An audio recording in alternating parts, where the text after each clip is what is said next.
Agenda going in, but Larsen can't get in range to get the charm up in time. And Undertow connects the Ravenous Hydra.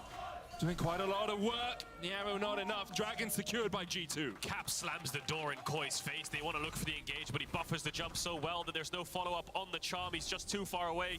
Too many units, distance, and a couple of things in the way. I think the Dragon was there too that he jumped behind. So the engage was a bit scuffed. They turn onto Mickey, who was split off, but then they have nothing left. Broken Blaze just runs them down.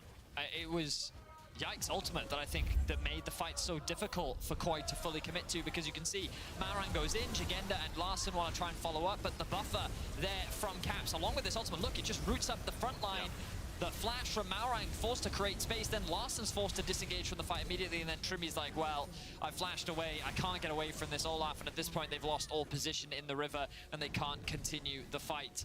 Koi, they need to find that initial pick and convert it into a winning team fight, but you see how much mobility Caps and Hansama with the Spell Shield have, and they make it very difficult for Koi to find a winning team fight. Bless the players, it's a bit hard to lose focus, stop, regain start, focus. stop, start. What was the last plan? Because you're not allowed to talk in a pause, you know? The pros aren't allowed to talk about strategy, they're not allowed to talk about anything. You just have to talk about the issue at hand, so you kind of forget what the next play was. And then you have to remind yourself, and that takes a lot of energy to get everyone back on the same page, get the energy back up in the comms, and it's now 3 times where it's dropped. So it's Koi again with the pause. I think they have another technical issue. So the best thing to do in this pause is sleep.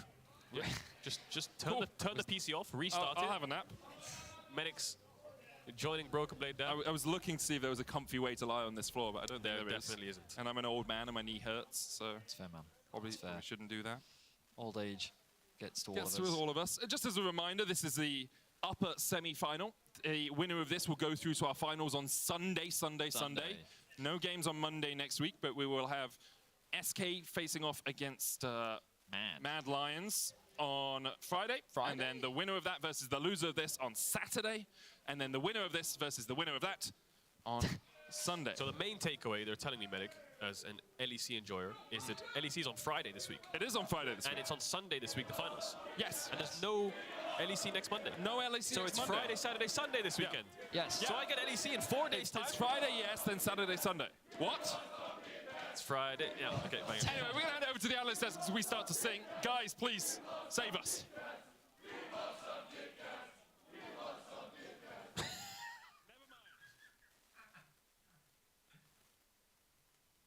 Medic has such a soothing voice. It's crazy. Ender! Can't? Yeah. Where am I? There's another peripheral issue. So Oh, it's God, us, not us. another one. Yeah. To be fair, we fell asleep after it got paused. We would never fall asleep during that game because it was actually, all jokes aside, super hype. And it's also super close. And I feel like it's the first game of the series, and that's why it's so unfortunate that it's been riddled with pauses, where it's actually blow for blow. Yeah, definitely. I think finally, again, with Koi in the early game specifically, they're finding ways to translate their early game leads. And I think at first glance, we were looking at the double range bot lane, carrier special coming through now, and Trimby instead on the Kalista. And honestly, he's been phenomenal on the Kalista so far. 100%. I mean, just from the laning, sort of trading back against the early ganks, then also a couple roams towards the top side of the map. He has been involved in every single one of the 7 kills that Koi have gotten so far. And I cannot say enough praise that you're playing a Kalista and being involved in every single kill. That's just wild how he's translating his pressure around the map. Maybe it's why Larsen was only involved in one of the 7. That's true, yeah. That's Larsen's taking a backseater while Trimby's all over. Yeah, but once again, when you play a lane like this, it's so important that you have that early jungle manipulation to come through. Yike was really quick on the ball, but Maurang, as we know him, stayed out on the map to make sure that he could influence this lane back in his favor. At some point in the game, I believe Trimby even had more gold than Comp just because of how the skirmishes went in the early game as well. And as you said, he's out on the map. All right, now I'm gonna do a little bit of a comparison. It's okay. Can I give one piece of info first? Go They're crazy. replacing a PC on stage, so that will just take a few minutes. Okay. So go ahead. I hope they don't have to like build the whole PC. You know the No, process. I'm sure we have a couple lying I'm sure around. It's already done. No, but I got a little comparison because I know the casters Cadril, you know, talking about, oh yeah, I watched T1, I'm so cool. Carrier played the Kalista, so I'm looking at the stats here. T1 Carrier had a KDA of 14 on the Kalista. Okay, that's pretty good. Trimby's got a KDA of 7, but technically no deaths, so it's like basically infinity. Damage per minute. T1 Carrier, 385. Not bad, not bad. Trimby, 384. Ooh. Right there. But it gets better because Carrier only 82.4% kill participation, so kind of slacking there. I'd expect better of a Korean support, but you know, it is what it is. But the forward percentage also 36.2 for Mr. Trimby in the bot side to 34 for Carrier. So you're saying he's as good as Carrier? I'm saying he's better according to 2 of these stat lines. Wow. This is why we love stats, and when we will Stats are real, baby. use them Stats to our are real. advantage. Game's not even over yet. No, it just feels like it maybe, but it's not because it's incredibly close. But on the point of Trimby, it's actually really cool because he has been very vocal since he's joined the league, actually in PGL and in interviews and all that, and he always has been saying, "I will always do what we think is right for the game, for the lane, for the situation that we find ourselves in." Even like the time when everyone was playing or didn't want to play Enchanters, or were saying we're not going to play Yuumi or whatever, he is very, very willing to not only break the mold, but sometimes play the mold if necessary, but then, like in this case, just go above and beyond to try something new in an elimination, not an elimination main, but the elimination To seed main you of the into series. finals, Yeah. right? Yeah, just like personally speaking to him and theory crafting, you know, you speak to different players, and some players are super adamant in the way that they believe the game should be played. Whenever you come with a theory to Trimby, he goes like, okay, and then like he's so curious. And that special character trait to have in a player, I think it's so important. And I think we've seen it so many times for him as well, just due to the fact, you know, the Soraka on stage at finals, now coming through with the Ashe earlier, the Kalista now. I think it's so important that not only are you curious, but you dare to kind of question the entire fundamental of the game, like we saw G2 do, for example, in Game 2. It's true, guys. I know I've seen him sort of, he's a bit of a connoisseur hanging out over in LS streams, you know, trying to get all the goss on what the next top bot lane champion is going to be. But also, like, just like last year, he was like the OG range support, I think, here Yeah. in EU, just playing so many of those, and other people was all about the engaged supports that, you know, Mickey would love to play on the opposite side. And I think expectations coming into this year, when the meta just fully adopted, like, oh, it's double range bot lane like every single game, we thought Comp Trimby was going to be like the top bot lane in Europe. Like, and the BO1s, honestly, they didn't step up to that expectation. It was a weak showing in the BO1s for them and the rest of the team. Everyone sort of needed some time to get there. But since we've gotten to the best ofs, they have absolutely elevated. And this Kalista pick is just showing yet another layer of talent on Trimby. Yeah, it's going really well. But can they close this one out, I guess, is the big question. You guys were commenting on kind of like the way, you have such a...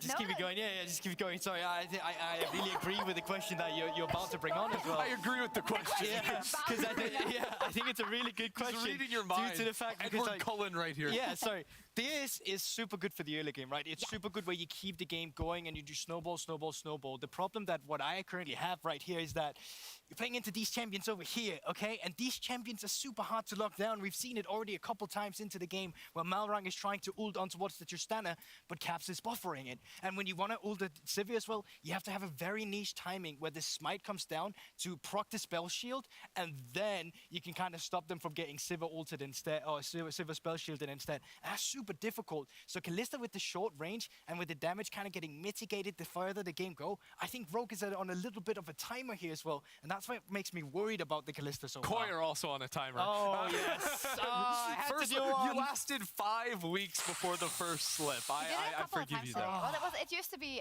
Rogue time, right? And then it was like the inverse. That's true. Now it's like Koi. I mean, Koi No, don't really someone have made a a time. joke. Oh my god, It there's was such just a good I just joke. It was clicked the that first they've thing. gone rogue. On reflection, I wish I voted for Bounce. Well, look at that. Look at I would have that. voted for Baus, yeah. Well, no reflections allowed. Oh. Is it back to us? I think it's back to us. It's back to I us. think we're Is it about back to us? ready to get back Is it us? into the game. I wasn't The ready game, for that. I believe has It is started. us, I think. There It we is are. us, there we are. game! We were sitting down. And here we are. Back into the game. Surely there'll be no more issues. Huge action gonna happen very soon in about 4 minutes, guys. 1, 2, 3. Benny, I don't think we can count to 240 here. Don't challenge me. What comes after 8? Right, so Koi contesting mid-wave. Baron is up, no dragon for 4 minutes. This is the third time I've said this out of pause, but this is the map state. 1-3-1, most likely to come through as Shigenda's hovering mid to make sure Comp can catch this wave. G2 in a strong spot though. 1,000 gold ahead. Second item complete on both Caps and Hun Summer. As AD carry is going to dish out the DPS as the game goes on. 3 items though on comp, and Trimby still pretty strong, 2,000 gold ahead of Mickey. But as the game goes on, the Kalista support means less and less in terms of the total gold value of your team. Yeah, she's got a Fate's Call. Yeah, she'll put out some damage, but it's not going to be as effective as a traditional AD carry. Big boulder there to get the way for Shigenda. Nice little Gnar skin. So again, Malrang hovering behind Larson.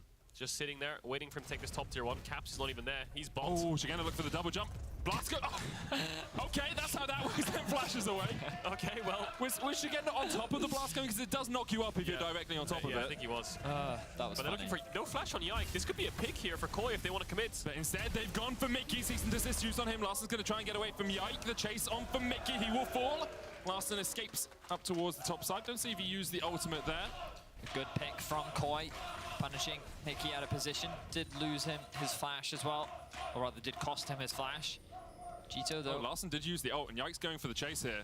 It's Demonic Radiant Virtue. I think Yike actually might win these. TP coming in. Nature's Grasp. He's dead. Like, Nature's Grasp behind him, but as you say, it may very possibly be dead. Twisted Advance. Marang holds onto the Q. Nature's Grasp coming out, but that's a jungle dead. Hans Summer's on the wrong side of the rift, as is Caps. Baron, a possibility here, Vedi, as you call for it. I mean, Larson is pretty low, so is Trimby. It seems that they don't want to gamble it, but this doesn't mean that G2 have a beeline down the mid lane. They're not going to take advantage of it. Instead, they're just going to steal away some camps, look for a quick reset. Ends up being a 1-for-1 overall with Mickey's earlier death, and then Yike going for a bit of a questionable play, quite frankly. Tried to find a pick onto Larson, but he ends up losing his life as a result, and now the gold is dead even. We can see how it is divided between the two teams, the bot side for Koi and the top side in favor of G2. And these fights, it feels like the longer the game goes, the easier it gets for G2. We'll see how Koi look to approach as we get closer and closer to the 4th Drake of the game. This is the first Kalista support in the world that completes their Mythic. Wow. Most of the games that they're playing, really, it's Umbral Glaive or it's a Serpent's Fang and the game's over. But now 2 items on Kalista. We'll see what the Dustblade can do in team fights. So invisible. Being involved in every single kill probably does help. Yeah, it does. And getting, 4 of them for yourself. Yeah, somewhat helpful. Accelerates you towards that Dustblade. Obviously, Umbral Glaive giving you gold. Out. Oh yes. Wow. Oh yes. That's the Varus damage we come to expect. Yeah, that wasn't even a fully charged Q, was it? No. Just saying that felt personal. You know what I mean? He just threw the ultimate out, dropped a full combo onto Caps. And the ult will be back up for the Dragon fight if they want to use it there. At the moment, they are setting up around this Baron. They're on a control ward. Hello. They have started it. Caps hasn't had a no chance teleport, to fully remember? reset. As you say, Broken Blade's no teleport, but I think Koi perhaps didn't realize that there was control ward there. I think that they were just or maybe they did. trying Thought to Caps bait might TP in. G2 into the river. They were trying to find a pick where they could. They know that Broken Blade cannot get involved in the fight right now. Now he's on his way up. Pushed out the bot wave, making his way up towards mids. G2 have to play the patient game. Yike actually got the spy over the wall. It was just in range. That hurts a little bit in terms of vision, but you can use it against them. Broken Blade going all the way around here. Was spotted. Hello. He cleared out that ward. Nature's Grasp coming out. Larson has the Spirit Rush. Comp might get caught here. Tries to dodge between the two. Does still have the flash, but Caps is diving forward. Face Call's going to lock him up. Chain of Corruption coming out as well, but Yike body blocks perfectly. Instead, they go on to Caps with the cease and desist. Comp and Trimby are dead on the back line. Now it's on to Marang, Larson, and Shigenda to win this 3v3. Broken Blades running forward with the Ghosts. They're going to try and disengage, but Hans Summer opens up stopwatch from Larson. But all he's going to be met with is a Boomerang Blade. Hans Summer takes him out, and G2 win the fight. 3 for 2 in favor of G2, and you can see the dive from both sides. The Maokai and the Olaf going onto the bot lane of Koi, and then Larson and Malrang looking for Caps. But by the time Caps dies, the actual DPS is in favor of G2 because the Sivir is up, and she can just throw out auto attacks. Not really any threat of a Vi ult or an Ari ult.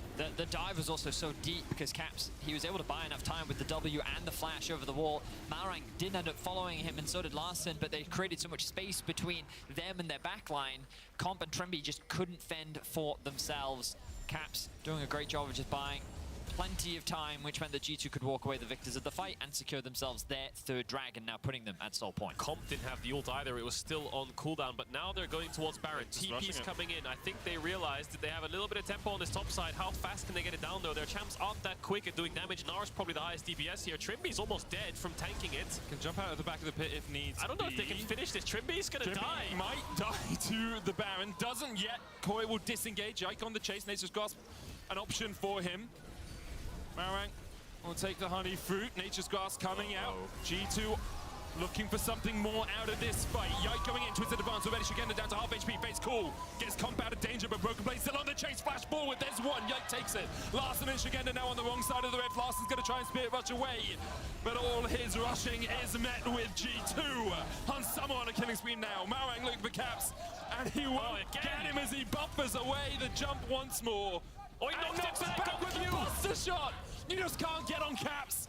He's dancing around Marang, socially distancing him.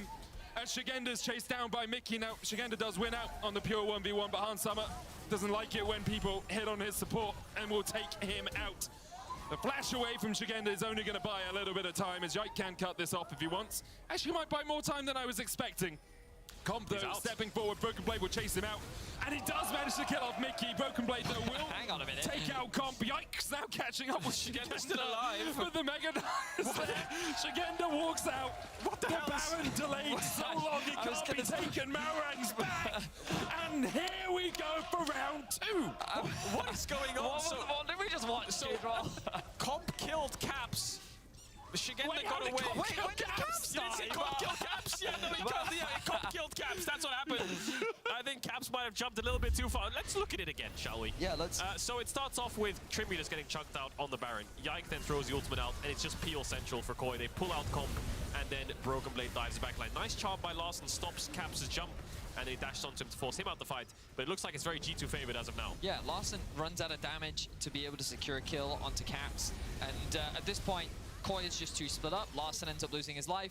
And it's at this point that you think G2 are just going to go for the Baron. But Caps is getting chased out. The knockback comes out from Caps' ultimate to provide space. And again, at this point, you're thinking, okay, G2 will probably consider the Baron. But instead, they're like, well, hang on a second. Caps looking for a bit of...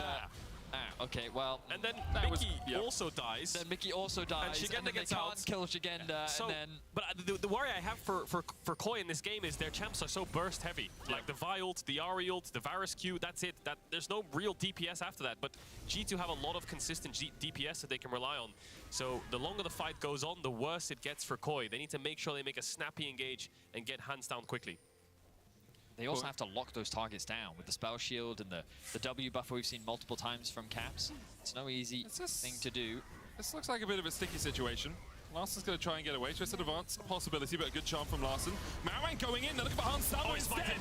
He smites the spell shield and Hansama falls. Now Koi, surrounded by 4 members of G2, as Broken Blade once again goes on a rampage in the midst. Larson with a stopwatch, Shigenda wasn't there. And even though they kill off Hansama, the rest of G2 pounce. The bot lane can't move, can they? Comp and Trimby are just sitting ducks. Broken Blade's just destroying them next to Yike.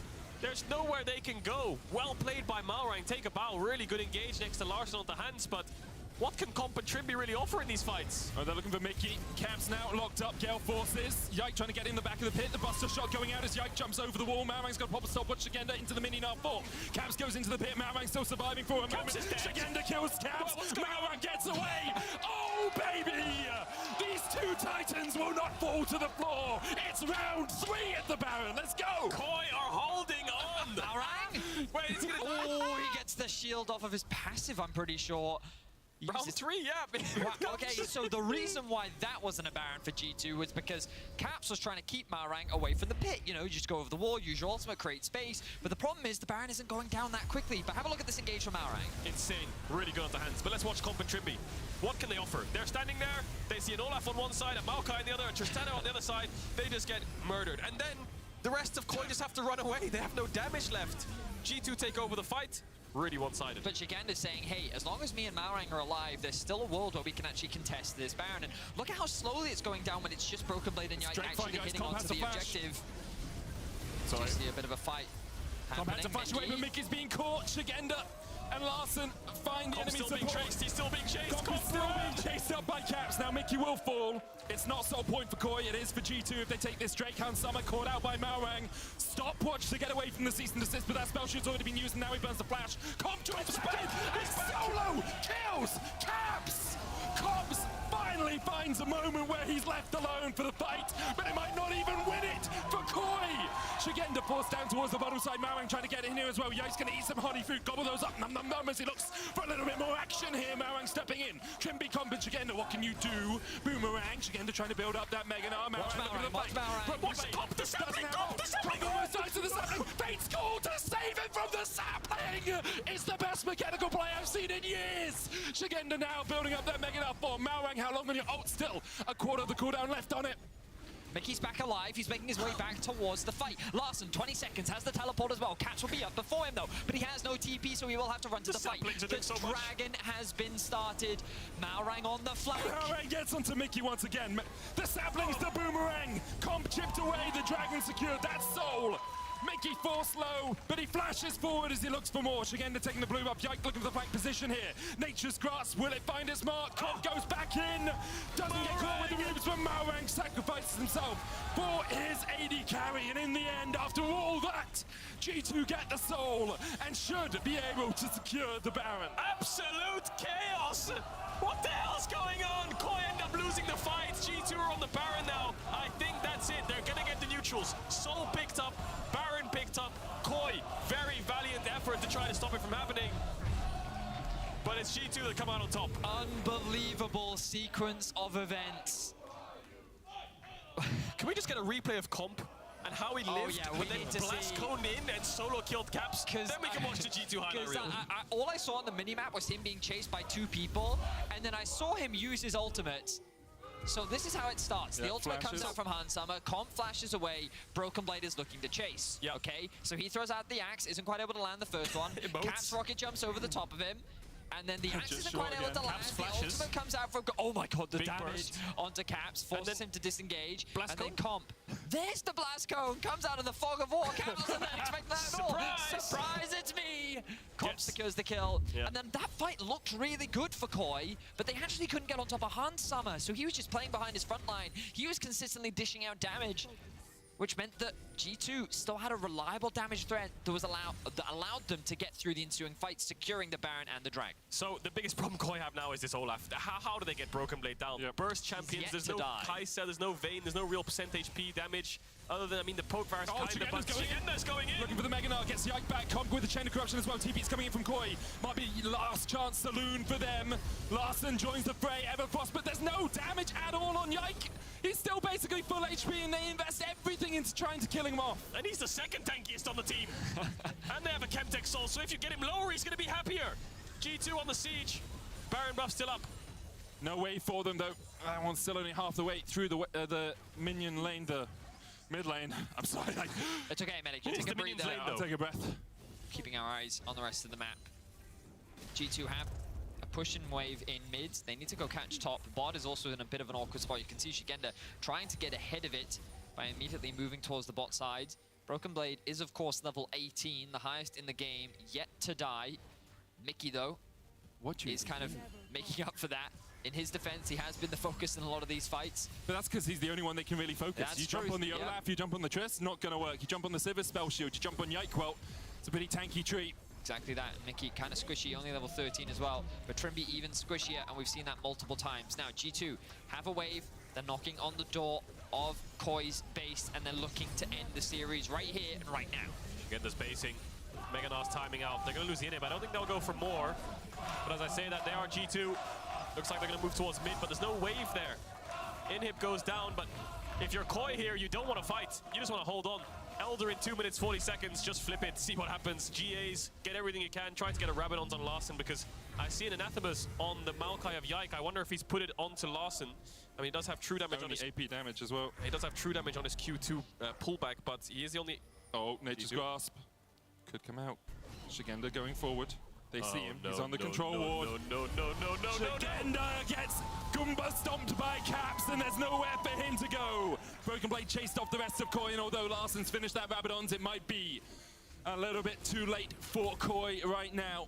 Super Minions pushing in the top wave. In the next minion wave, this one still only has a cannon to bolster it. Koi do have relatively good wave play with the poke from the Varus with the REQ, and they will do exactly that. But all that G2 are doing is delaying for the minion wave in mid. Broken Blade will escort. Caps rooted, gets the Buster Shot down. The Nature's Grasp now coming up. G2 looking for a little bit more out of the action as Caps has already fallen. Hansama stepping forward. Trimby low on HP. The inhibitor tower next up for G2. They'll take it. They'll look for mid inhib as well. Double inhibs down with a minute 30 on the Elder. Yeah, easy pick up there. 1-for-1 in the fight. Caps doesn't lose any summoners. Larson does. Trimby had to use the cleanse as well. Elder is the next focus. It'll be really hard for Koi to get into the bot side river and fight it, but they have to get in there somehow. They need to get really creative. Good from Yike there. Those wolves would have actually stopped everyone's back if they had attacked them. So Yike delays his recall slightly to make sure that the rest of his team could reset on time. What a game. What a game. What a series. After games 1 and games 2, it felt like G2 were looking to repeat history, go for another 3-0, but Koi bounced back in a convincing way in game 3. In game 4, they brought out something a little unique, and they made it work. The bot side of the map was incredibly strong, but as we got later into these fights, Broken Blade has really been a nuisance that Koi have not found a way to answer. He is unbelievably strong. There is no real threat onto him, and it feels like that whenever the fights start, he is just an unparalleled monster. And Koi, they're kind of praying for a steal right now.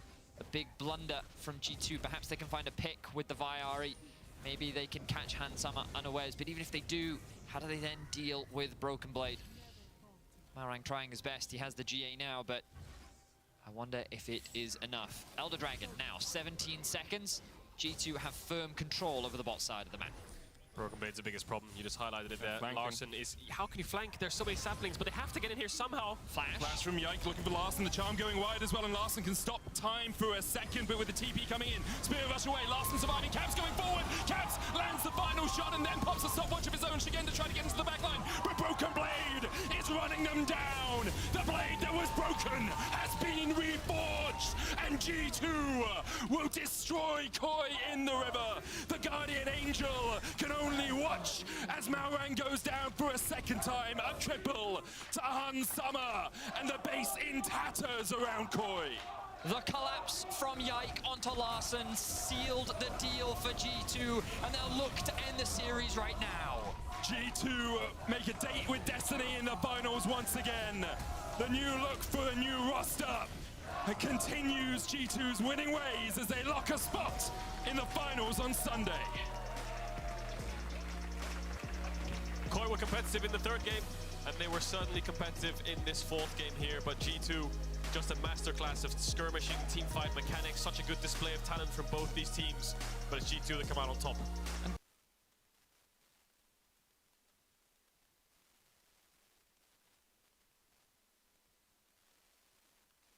Expectations, and where should we focus for the picks and bans? I mean, it has to be the AD carrying jungle roles, right? Especially when you look against as Mad Lions.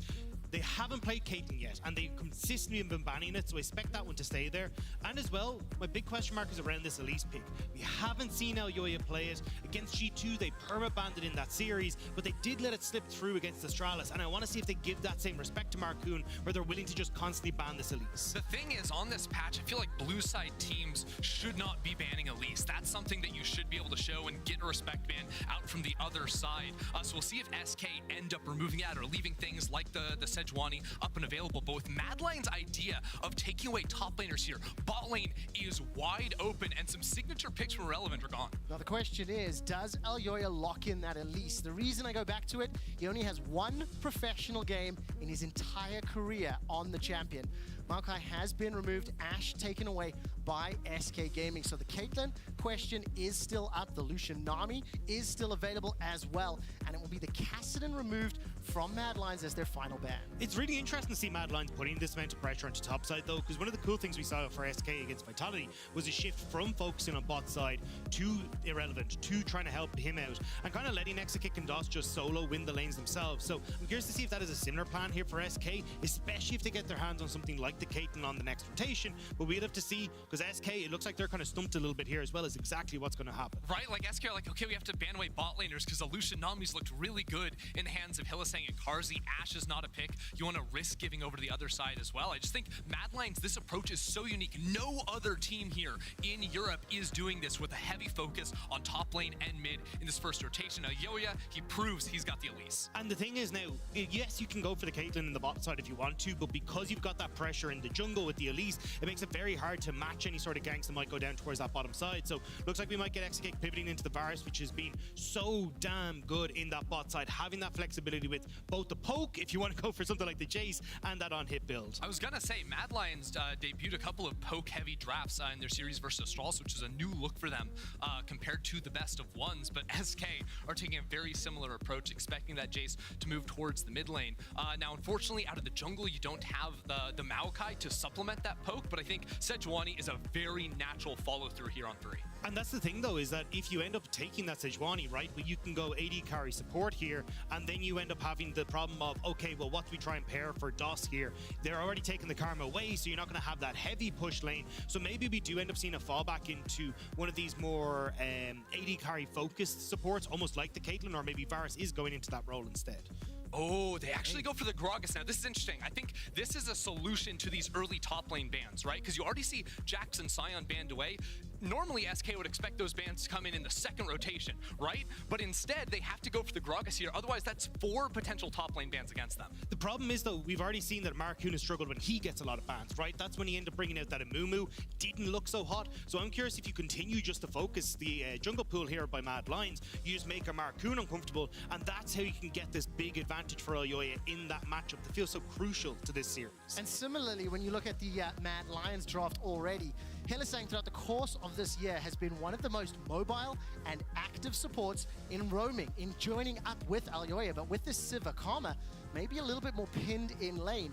In phase 2 of the draft, Azir has already been banned and will be followed up by Nautilus as well, making that bottom lane just a little bit more difficult for Exekick and DOS. Yeah, I think the whole idea here for Mad Lions is going to be to play through bot side, maybe look for an early turret dive with the Elise. I think Gragas is a good solution from SK to try and avoid early top lane dives. Again, very strong wave clear with the Q, pretty slippery under tower with the CC as well. So not the easiest champion to try and punish under there. And when our expectations coming into the series were already, it's going to be a bot lane focus. The second the Elise comes through, you know they're going to be playing around Karzi and Hilly. Yeah, the big thing, though, is that when you have Sivir here, there is the opportunity to just wave clear once you get a couple of levels into you and actually unlock Hilly to go for dives elsewhere in the map. So I like that flexibility from Mad Lions, but I definitely think if you can get that push with the Karma, push the Varus underneath the tower, you can look for those opportunities. Jungle still wide open. Yeah, that's wild that Sejuani is still an answer. Now, if Mark Kuhn were to go Sejuani, it would just be sort of trying to match Elyoya wherever he goes on the map, but you're kind of locked into that idea anyways when playing against a champion as strong as the Elise. But Mad Lions do leave flexibility open with this Karma. That is definitely not locked in. I was about to say, I just wanted to say, Gragas could be going jungle, AP jungler with your AD mid, so it looks like that's what they're going to try and flip up here. So Gragas has started to creep a little bit back in, especially as we moved over to some of the later patches, but still quite a strong jungler, decent clear, and if you're going for any of these dives, he has a bunch of CC and knockaway that can cause some issues. Taking a look at that Gragas pick, Irrelevant has 0 professional games all time on the champion, so naturally does lean towards Marcoon. 6 games played, 4 of them were victories, and into the Gnar that Irrelevant will be running. Chasey has now locked in that Cassante, and we're waiting to see the final pick here from the Mad Lions. What does Niski anticipate throughout the course of the year? He's got a number of those control mages under his belt, the Victor, Azir, but he's also got those playmakers in the Sylas as well as the Akali. This time around, we'll be locking in the Zoe for the second time. Yeah, I'm looking towards DOS, though. This feels like a really good Renata angle. You have a ton of engage with the Gragas, the Gnar, very short-range composition on Mad Lions side. You got good push as well that can try and help out a certain extent against what Karma's going to be able to opt into. And overall, you might take a little bit of a hit in the lane, but certainly I feel like just having that big ultimate do a world of work for you here as SK. Yeah, I think it's always walking into a pretty tough lane towards the bottom side of the map, but Soraka is a good answer here. Again, the silence field into the snare off of the Varus ulti there too is really, really nice. And I also think the healing, after you see the Zoe come in on the other side, is really powerful for the sustained fights, but also to save someone that's getting picked off by a bubble, because right now Mad Lions do have a couple of really nice pick tools with the bubble and the Cocoon and the ability to gap close on you super fast. As soon as turrets fall, the Karma plus the Sivir can run you down if you overextend. And it's going to be really difficult for Mad Lions to make you fall underneath the Terra now as well. A Silent Field with the Elise is not a good time for her because so much for Kit revolves around being able to drop aggro with the Repel. So overall, I really like what SK are bringing to the table. Great range, good team fight, and it feels like Mad Lions need to get the ball rolling early if they want to have a hope here. In terms of the draft, a little bit different to what our anticipations were game one in this best of 5. Some pressure there on Aljoya. How much of a lead, how much pressure do you feel they are under to generate that lead early on?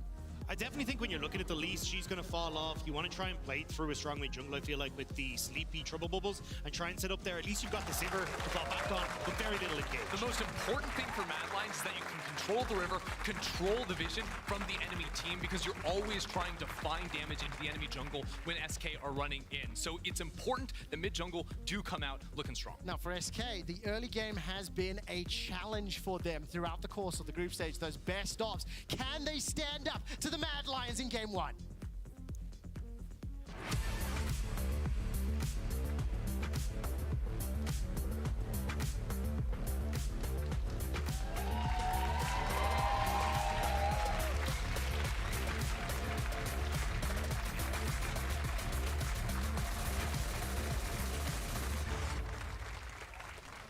Welcome to Summoner's Rift as Mad Lions. Oh, it's a 5v5, Trevor! 5v5 on the cards. DOS will step forward. A little bit of damage traded for now. Exekit cuts off from the rest of the team, and nobody's rooted just yet. The Sleepy Trouble Bubble held DOS in place, but not enough to hold him for the kill. I love the Mad Lions are going for this. Against Astralis, that Sleepy Trouble Bubble set themselves up for 2 kills, and they got to run away with the game, but not able to do it here against SK. But nice attempt, and certainly sets up the vision that they need to try and get some push against Exekick and DOS. Look, all I'm saying is, how do we ever expect to beat an LPL team if we don't go for the all-in 5v5 in the bot lane at level 1? I want to see some blood. As an expert, it's going to be really hard for it to beat an LPL team.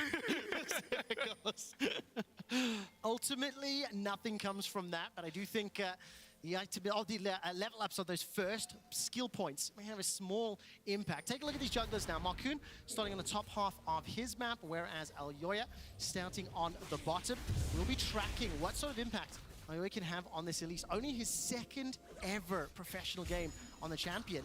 And I think as well, when you look at this Kazi Hilliseg lane, they are already positioning to push forward, to put Exekick and DOS in the back foot. Really big. Hilly starting with the sweeper there to deny vision here. They also were able to control, because they pushed back SK right off the rip, they then get free priority. Like, how do you ever hit this wave? It's just not going to happen. And especially with the fact that he was burned on DOS as well, now the pressure is on where if Aljoya was going for some sort of level 2 or quick level 3 gank into the bottom side, you have to play so much safer because you don't have access to that summoner spell. So DOS already taken a good bit of the brunt of damage, and he's not going to be in the best of spots here. I've also got to point out Marcoon's setup this game. So he goes for Red Smite. He also has Dark Harvest.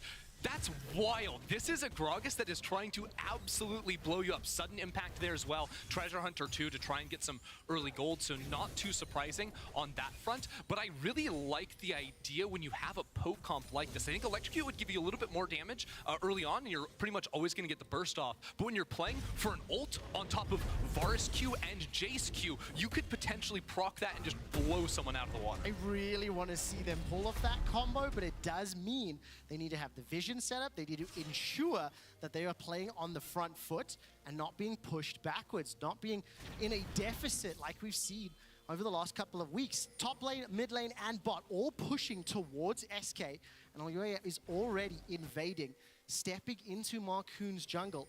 There's a potential threat here for Irrelevant, but the wave is not quite enough just yet. Aljoya should know Marcoon's on the way up, but hasn't actually started this yet. So going to see if you can try and make a play with Niski having pushing mid to go for a dive top. But the timing on this is not great, and Marcoon's already spotted us. Take a look at this, 2v2 for now. Niski will be able to arrive, flashes away from the cocoon. The venomous bite comes out. Aljoya is conceding for first blood. Niski arrives too late for the party, and Certus teleports in just to close it out. Perfect there for Marcoon, seeing Aljoya on the way, getting there to interrupt the dive as well. The flash E, absolutely perfect to shut him down. And Irrelevant outplaying that, buying time. Oh yeah. Using the flash to avoid the cocoon was crucial. If he was caught by that, The burst damage was simply too high. Das and Exekick this time round, stepping all the way forward. Das is low, below 200. Kazi is silenced, forced to flash, but the last auto attack will not be enough to pick up the kill. And Exekick now running for his life.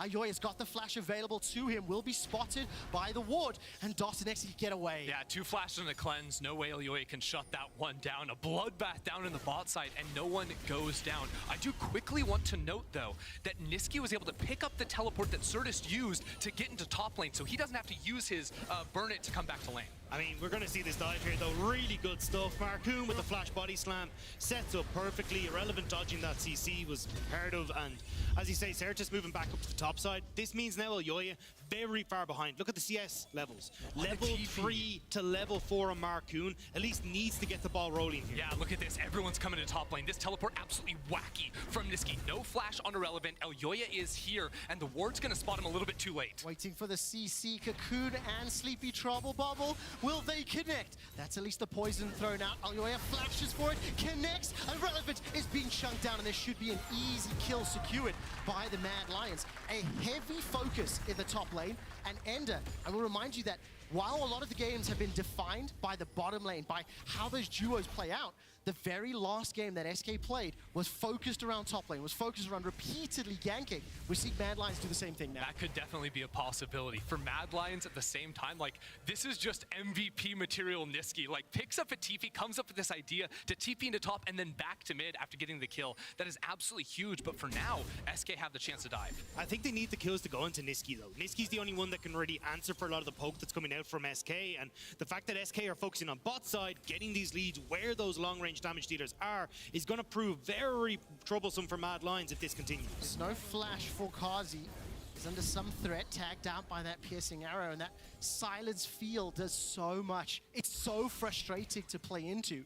Marcoon's going to be able to pick up those Krugs and back away. Not looking for the dive. That wave clear is simply too great for the Mad Lions. The science field is also super annoying for Sivir, trying to like time the spell shield as well. Once level 6 comes around, hold that thought. It's a lot of damage, and as Irrelevant is just solo kill. That was sick from Chase. He ends up interrupting the jump away from Irrelevant with the CC, and then sets up for the all-out. That was so well played by Chasey. Oh no, I don't know if he'd had these items before he died, but the Merc Treads rush on Irrelevant versus Elise, and knowing that Zoe's coming to the top side too, not helping him at all there, as Marcoon is much healthier than Aljoya, but in the middle of 2 players, it's really tough for him to fight it out. Looked like Certus was going to roam towards the top side though, so Aljoya backs up. This is exactly what we wanted to see from the Mad Lions. Oh, that's another solo kill! Burnt. Niski picks up the solo. Didn't quite see exactly how that played out, but obviously full combo and managing to make it work. Advantage here, Mad Lions. I mean, SK solo laners mod check. What is going on right here? Is Hilly under a little bit of trouble? Halo Varos is going to force away the flash, and Dawson Exekick continuing to bounce back. Big advantages in terms of just the champion kits, using it to their full advantage. And they need to, especially when both solo lanes for SK have already just gone by the wind. This was so well played by Niski. Has Unsealed Spellbook, takes the Ignite, catches Certus as he's trying to roam up to stop another potential play on the top side and help out his jungler, but nice guy Certus ends up getting punished for it. That's actually so crazy, because you're exactly right. Marcoon's calling, I need help in order to get my Krugs, or I'm gonna have nothing I can actually farm on the map. And sort of slight positioning mistake right there. Not ready for it. Oh, Niski, I mean, just continuing to land these sleeps up against Certus. And this is what I'm talking about, though. As Niski and Aljoya get ahead and get onto the map, if they can get vision like sort of shallow in SK's jungle, the second SK ever try to contest around an objective or play for a scuttle crab, like, they're walking into death. Kazi may be under threat as he's going to dodge away from that body slam and just blown up. Will be easily taken out by the members of SK.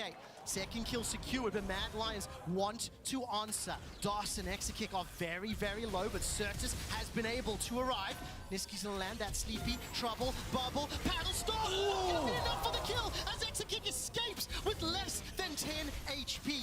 Aljoya is forced back, and SK escaped by the skin of their teeth. Oh, that was insane. Niski is trying to do so many cool things on the Zoe. Had the Proto Belt picked up from the W, tried to get in range with the ult, and then extend it with that Proto Belt. Doesn't end up working. Just barely 2 players surviving on nothing. The thing about this game and the tempo of it, we expected that from the Mad Lions. What I like to see from SK Gaming is they've been able to outplay some of those dives, some of those engages, and crucially for me, Marcoon is also setting up proactive plays. So when we talk about the compositions and we anticipate that we wanted Mad Lions to have that lead early on, SK are doing fairly well in the first 10 minutes as they pick up the Dragon as well. They may go for more on the bot side, though. Mad starting to move in. Marcoon here to spot it, though. Ooh, gonna be in a little bit of trouble. Hylissang level 5, not gonna be able to find the route. All of a sudden, DOS was in that middle lane with Exakick, and Niski now starting to back away. He's stuck around this lane for a significant amount of time. I think Niski might have missed lethal right there. You see he has the flash picked up. He could have used that to extend the range, get the Q onto Certus. Also the damage to the W may have been enough, but I think he might have called it off seeing Marcoon stepping out of the brush, because it's very likely he could have just been one-shot too by the Gragas. Still, though, Marcoon is doing a great job of trying to match a lot of these plays, and I think that's why we're seeing SK managing to keep somewhat in touching distance. It is a 1,000 gold lead for Mad Lions, but the fact he's been able to keep up at Aljoya is really good. Now have to see, as everyone from SK starts to move up towards this Rift Herald, whether we'll have a numbers advantage for them, but at the moment, you got the Jace moving to bot side, Mad Lions moving their entire squad. Very nice map movement from Mad Lions too, because Carzzy, after dying to the bot lane gank, went mid to pick up the wave while the rest of Mad Lions were moving down to go for that fight. So now they have free Herald priority. Marcoon can't really do much of anything against it, so Irrelevant's just going to base and run straight back to the top lane. But with only 3 plates on top lane, it could be trouble. It's another neutral objective going the way of Mad Lions. The thing is, if you're a fan of SK Gaming, I don't think anyone's nervous. When you take a look at their last few games in week 5, their gold deficit on average is minus 1,000. The KD at 14 was significantly behind, and they spent more than 40% of their game time in a major Wrong way, buddy. deficit. SK Gaming have demonstrated and proven they can come from behind. I have no idea how and why that Herald was dropped instantaneously, but you mentioned the 3 plates in the top lane, Mad Lions making a play to secure it. It's like a giant alarm, though. DOS immediately moves up and goes, well, clearly they're making a play up here.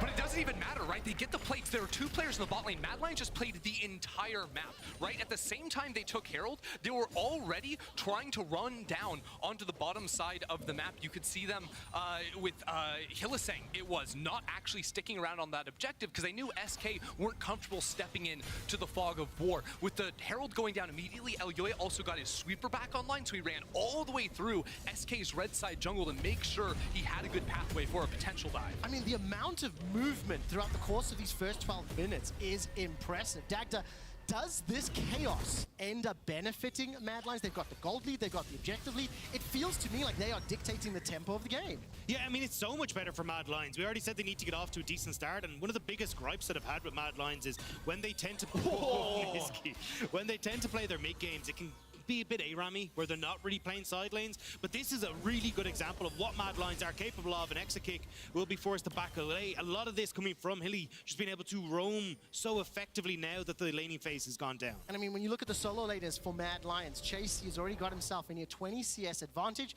similar for Niski.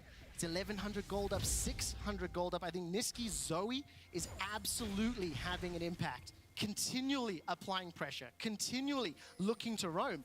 Noria is now once again looking to hunt Irrelevant. This tower is very low. DOS and Exakick are making their way up, so SK will have reinforcements. Gotta call that one off. People are on the way, but they don't have vision of it immediately. Still, I think Mad Lions should be aware there's no one hitting wave in mid. Exakick and DOS could be on the move. Again, though, we're seeing SK commit way too many resources than they need to this top side. They think the Mad Lions are going to make a play, but now you get push on bot, you get shoved in mid. You can even have Aljoya and Carzzy start to lean down towards this bot side to help out Niski and potentially put pressure onto Certus. Oh man, dude's just zoned away from the tower while Hylissang's on the roam down. Hylissang leading the rest of the team here too, so Certus just gonna have to run away. He will be rooted. Oh no, does actually have the movement speed to escape from that tier 2 boots on him, gets him just out of range. Acceleration Gate doing some work too, but more importantly, more plate gold secured. This is a 2,000 gold lead at 13 minutes. Blue buff was at least started, but because of the mid lane pressure, Mad Lions will concede back away and try to defend as best they can.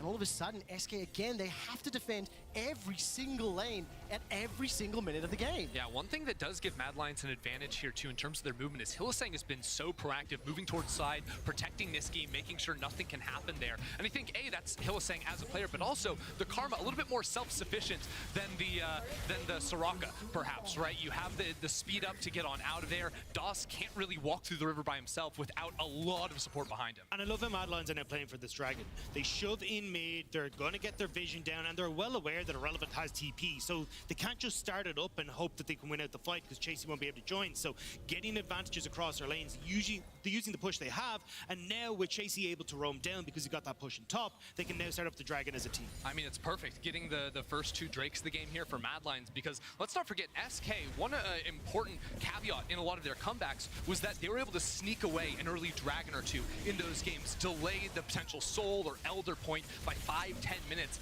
in those situations, and that was when they were playing with really heavy scaling compositions. Mad Lions in this game, because they haven't let that slip, they've been completely in charge of objectives with the Rift Herald 2, and these turrets are just slowly progressing the game, so SK do feel like they have to group up, they have to try and force things, but that just makes them slip behind even more. And it's also so hard to play this composition as SK if you don't have that control around objectives, because you want to poke, because you want to be trying to play around the vision you've already established, and Mad Lions are trying to run into you. When Mad Lions have control of the map like this, compositionally it becomes very difficult to play out your style. The one thing that does lean in SK's favor right now, the fact they have secured that mid tower will open up a small number of avenues and opportunities into that Mad Lions jungle. The thing that they need to do is use that poke, ensure they can burst down the targets.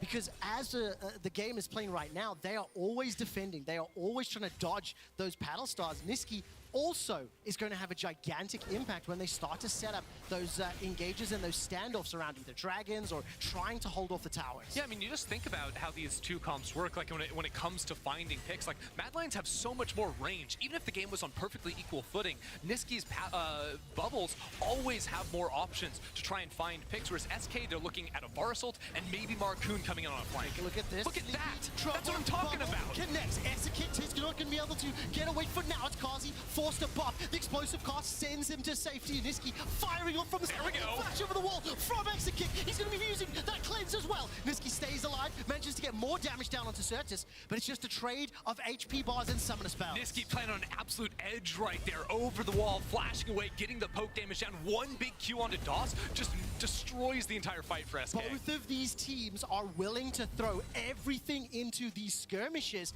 and when you see the utility of the healing, that is making it so much more difficult to kill their opponents. I think we're definitely seeing a bit of nerves from SK though, right? We've seen them overcommit to these topside plays. You get Marcoon, who just messes up that Gragas barrel as well.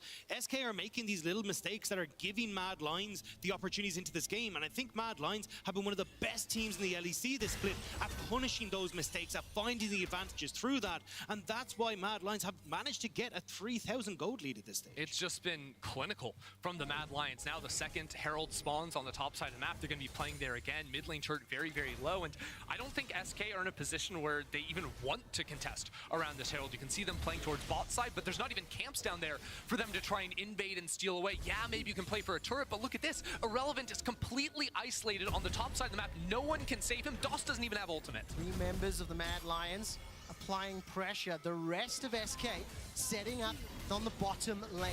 Gonna push that one all the way forward. Irrelevant will get chunked out by that paddle stop. Just a couple of autos landing on the tower. So it's vision set up inside that southern quadrant of the jungle. The tower is picked up in the bottom lane, but it will be traded here by the Mad Lions. Yeah, check it out too, because SK had recalls channeled on Marcoon and Doss. They canceled it. Look where they are. They are so far forward. They are going to be here in jungle for a minute at least, unless they go through with these bases. But again, that's 30 wasted seconds if they're not committing and trying to shut this one down. And it looks like they're gone. And the problem was that Marcoon and Doss started those resets because they knew that the Rift Heart was in the back pocket of Elyoya. So they will always loot out on a potential trade, potentially lose an inhibitor if they continue to push onto this tier 2. So really nice timing there for Mad Lions to not only get the objective, but pick up a tower and control of the map again off the back of this. So gentlemen, it looks to me like SK are setting up to contest the next dragon. They push some vision deep into the jungle. Teleports available for both Certus and Irrelevant. We're 1 minute and 10 seconds away. There's no TP available for Niski, but Chasey's is up. So I want want to see who's going to get priority in the lanes, who's going to be able to set up in the river. It is still only a 2,000 gold lead as we're approaching 20 minutes. The main issue, like, look, everyone's got one item except for JC with 2. That's absolutely nuts. But Mad Lions, because they have Rift Herald, they can just drop this in mid lane, get free priority running down the lane, then control river. It doesn't matter their wards in their jungle because they're still going to have first prio in mid and first control of river. Haven't dropped it just yet. That AoE from SK doing a lot of work. The barrel is going to pin Hylissang against the wall, but he's not taken out. Finally, the wish is used by DOS to get the retreat. SK lose the tower. Nobody is killed, but that damage and that range is keeping everyone at bay. It's because you've got the artillery cannon Niski over the side. He's just constantly taking pop shots at SK, and the Mad Lions now get the tower. They will look for a quick reset onto Hilly and move down over into the river to get the control that Ender was talking about. Yeah, nothing SK can do. They knew they probably needed to look for a fight before Herald goes down, right? If you can kill a couple of players, then you can get to Drake. In that sense, it's a smart play, but the damage couldn't come through in time to find that pick. The theory is there. Marcoon, that ultimate does so much damage, but it just was not enough against everything Mad Lions had. You can see how close it is for SK working though, right? Marcoon, a couple of these barrels have nearly taken members out alongside Exekick. If Mad Lions actually do stick around for too long underneath these towers, that's where the poke from SK can come through. But as long as they're playing this hit and run style, it becomes very, very difficult to do. It does mean though Mad Lions, they do have the dragons, but they really need to try and secure things like Baron to close out this. Ooh, that's so much damage onto Exekick. He will use the cleanse to escape with his life. And you talk about that poke, you talk about the rage from SK. Nobody from Mad Lions is standing grouped up or standing in a traditional sieging position. They are always split off on the side. Niski is always away from the squad. So it makes it so much more difficult for SK to actually find the necessary targets. I think you have an idea, right? Like, once you're put behind as SK, you know the enemy team is going to be grouping up and taking an objective because SK couldn't fight for the dragon. They're trying to spread out there, get experience in the jungle in all 3 different lanes. So in that sense, Exekick was able to get picked off. The problem is, I think that Niski, because he's had sort of free entrance into the enemy jungle to try and play with those really thick walls to get the big range on the bubbles, whether it's the mid lane siege or even the bot lane was able to hit Certus a couple of times. SK are just constantly under pressure because they have to clear waves, but they also have to maintain control over their own jungle. They can't do both at the same time because they are behind, and that puts them in a really tough position unless they're finding someone with the Chains of Corruption. And that's why, again, you're kind of seeing this, hey, we'll group up, we'll push mid, and then we can start to lean in to get the vision, as Niski and Hilly are just demonstrating at the moment. Rift Herald, though, will get a charge into the tower. I don't think they're looking to take it, though. That might be a step too far. Well, let's find out. That Sleepy Trouble bubble making SK step further and further back. Rift Herald will get the charge, drop the tower to 20%. And once again, Mad Lions are showing that they can keep the pressure up, force SK back, that range advantage, keeping them in control. Minion Wave making its